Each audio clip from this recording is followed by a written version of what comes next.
Halo, selamat datang di kelas Corporate Finance Specialist dari Wahana Ajar Bisnis. Kelas ini akan terdiri dari 5 program kursus yang masing-masing program akan terdiri dari 5 modul pembelajaran.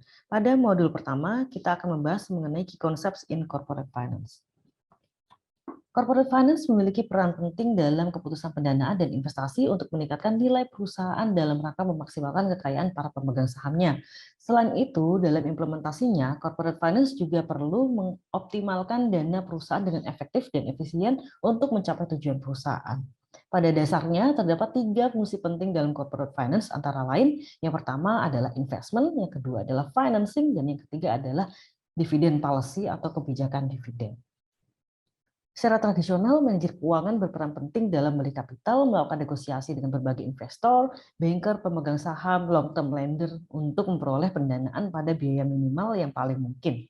Manajer keuangan juga bertanggung jawab pada financial procurement dengan meminimalkan cost of capital atau biaya modal. Sehingga dalam hal ini manajer keuangan perlu melakukan berbagai pendekatan dan negosiasi dengan corporate treasurers dan juga banker, misalnya terkait dengan tingkat bunga dan juga jatuh tempo, dan juga dengan para CFO dan lembaga perantara keuangan terkait dengan commission fee dalam transaksi keuangan.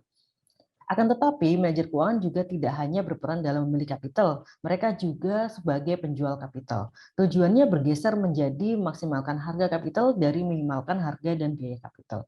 Nah, tabel berikut merupakan peranan manajer keuangan dalam transaksi sekuritas yang dibagi dari peranan finansial dan juga tradisional yang memiliki beberapa perbedaan dari sisi market, supply, demand, dan juga price.